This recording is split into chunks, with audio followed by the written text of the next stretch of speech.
Hey everyone, I hope you're all doing well.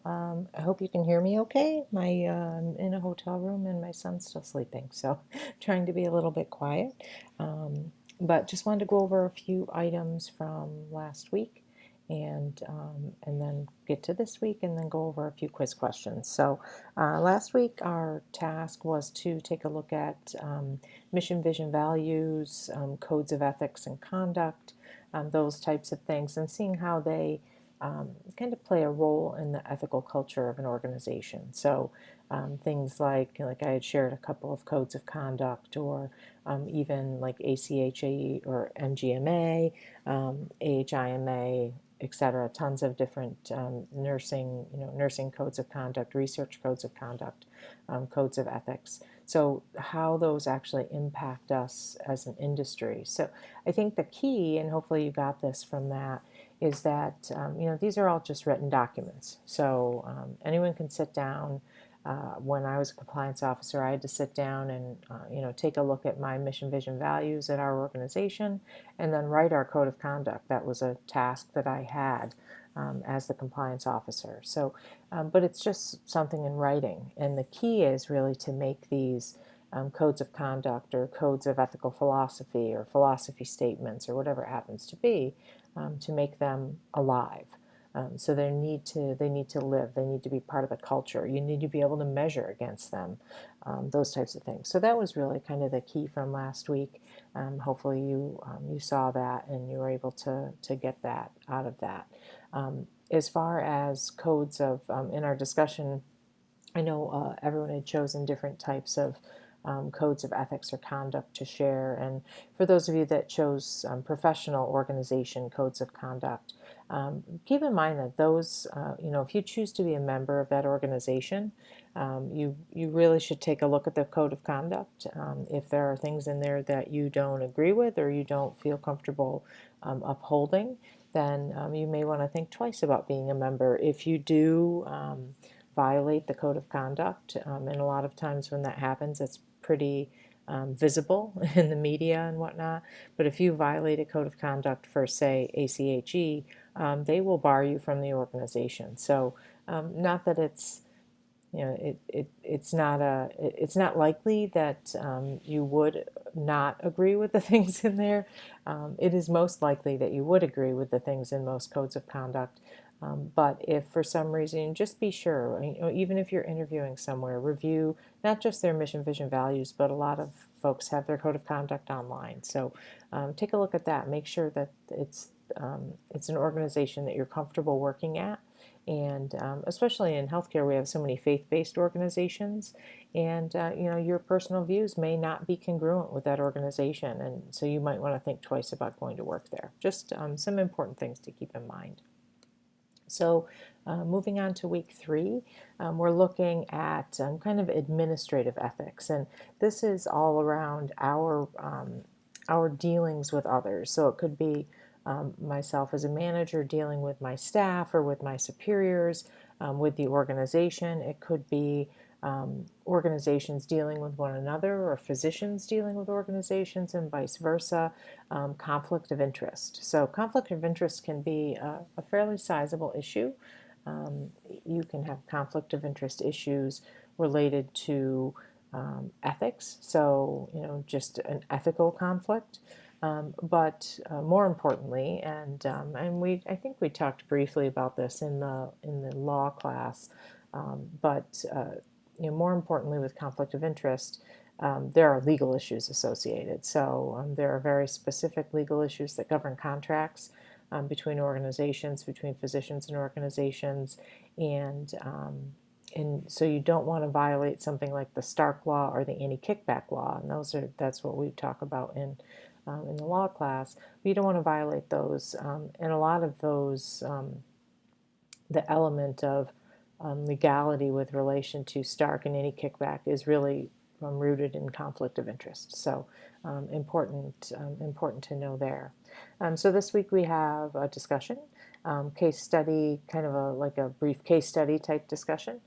We have our Ed puzzle, which is this right here.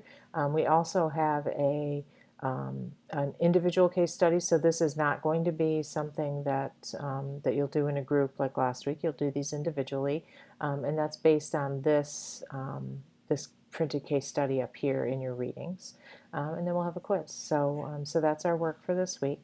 Let me pop over here to the quiz questions. So one thing I will say about the quizzes, I think that I know that perhaps some of you are used to getting 100% on your quizzes all the time. I know I've heard some rumblings. So keep in mind that number one, this is the last class in your program, so you might expect that it would be more difficult perhaps than others, but also most of the questions in this are based in application or analysis of information, as opposed to rote memorization of the information in the textbook, which are known as knowledge-based questions. So I'm not necessarily looking to test your knowledge specifically. I'm looking to test how you apply that. Now there are some knowledge questions as well, but so it's important that you read through the information in the text, maybe take some handwritten notes. It's always a good way to do that. Don't rely solely on, and I know I have been a student while I'm working full time, and I've been online, been a graduate student, and sometimes when it came to quiz time and maybe I hadn't finished all of my reading for the week, I would just make good use of that index in the back of the book and try to look up answers. That's not as easy to do with this class. Kind of the expectation is that you have some knowledge of the information so that you can then apply it. So just be aware of that. You're not necessarily going to just find all of these answers written verbatim in the book. That's not the nature of testing in this class. So just be aware of that, and understand that the quizzes may be a little more challenging. They'll be definitely challenging if you haven't read the chapters, but they may still be a little more challenging because I don't think that a lot of my other colleagues do a lot of analysis or application questions. So just be aware of that. So first question. Actually, I'll rewind. There was a question that was duplicated in the test. This is it. But the second application of that question was not, I'm not exactly sure how it got duplicated. We enter our tests into a separate software, and then it loads them into Blackboard. So I honestly have no idea how the question ended up being duplicated. It chooses questions out of the test bank and that we build in the software, and then plops them into Blackboard. So for some reason there was another version of this question that was not a select all that apply. So in this was the actual proper version of the question, the Hippocratic Oath, and then various statements. And obviously it said to select all the answers that were true. So this is what's known as a select all that apply question. These are also sometimes challenging for folks. So just be aware of that. So the three that were accurate were that it contains largely obsolete sections about relationships, etc., prohibits physicians from performing abortions, and requires application of dietetic measures, and then has never received public sanction or force of law. So those three things are accurate. The one that is inaccurate is that it was replaced by the American Medical Association's Principles of Medical Ethics. It certainly wasn't replaced by that. Yes, the Hippocratic Oath is a bit outdated in some sections, but there are other very important sections like do no harm.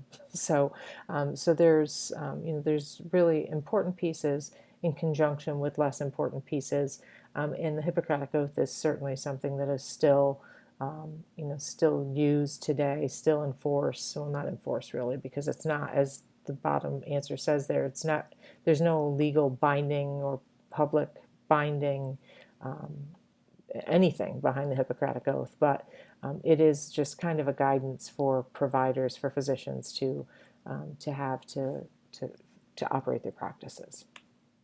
Next question. Health Services Manager is considered, and again, this is a select all that apply, so you want to choose all of the ones that are accurate. The two that were accurate were a moral agent or a moral advocate. So, you as a health services manager, you want to be, um, acting as an agent or advocate for a high moral stance for um, positive leadership ethics. You don't necessarily want to be a moral activist, because sometimes when you think of that word activist, it means that you're out fighting the good fight for your cause.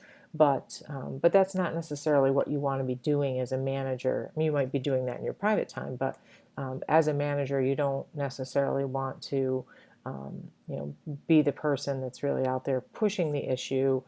You want to advocate for positive morals, positive ethics, but not necessarily serve as an activist. You don't want to be to that extreme.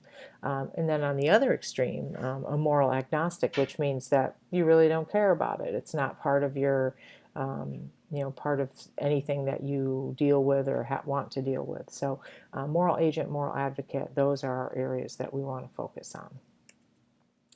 Next one. It is helpful if the organization's philosophy statement is, and then lots of different answers. Our correct answer was sufficiently precise so that performance in achieving it can be measured. And I already kind of mentioned that initially when we were talking about codes of ethics, codes of conduct, etc. You want to be able to measure against that. Otherwise, it's just a piece of paper. And like the first answer says, displayed in an attractive frame so that everyone knows what it is. That is just a piece of paper. So we don't want a philosophy statement that's just a piece of paper. We want something that we can measure, that's part of our culture, etc. So we wouldn't want to be changing that every year or so, or we wouldn't want it to be less specific. We want it to be pretty specific. So it's that sufficiently precise so that performance in achieving it can be measured. Vision statements. So vision statements are, and again, 5 answers here. Our correct answer is aspirational and inspirational. So think about mission and vision. You should remember this from our strategic planning and marketing class. Mission and vision. The mission is about your current state. So here's what our mission is, the things that we want to get done now. Here is our mission, why we're here. Your vision is your goals for the future. So you want to inspire through your vision statement, and be aspirational. So we want to aspire to do new things, different things, whatever it is that our organization may include, and then we want to inspire people to do that.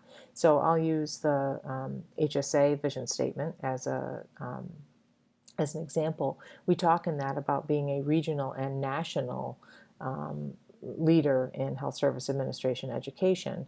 Now, obviously, we're not currently a national leader. We do have some students from various parts of the country, but right now we tend to be more regionally focused, so Western Pennsylvania, or people that have a connection to Western Pennsylvania in some way.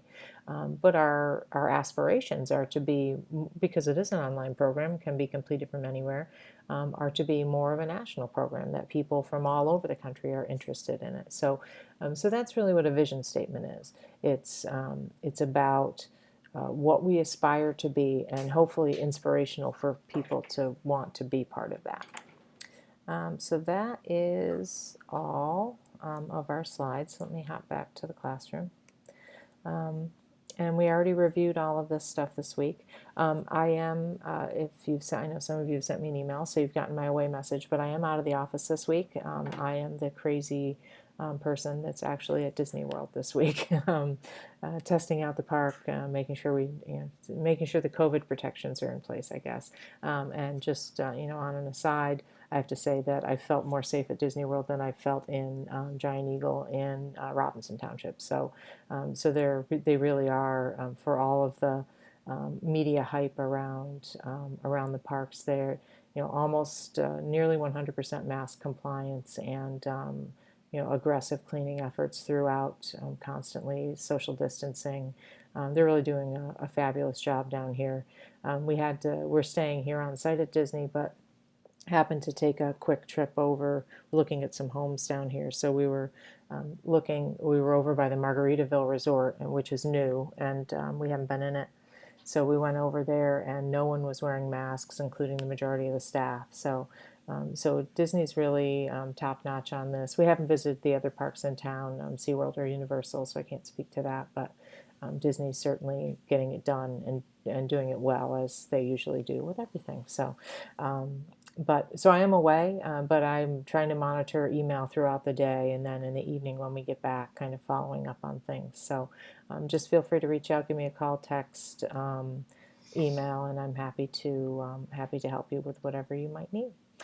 So that's it, and I will talk to everyone again soon. Thanks much.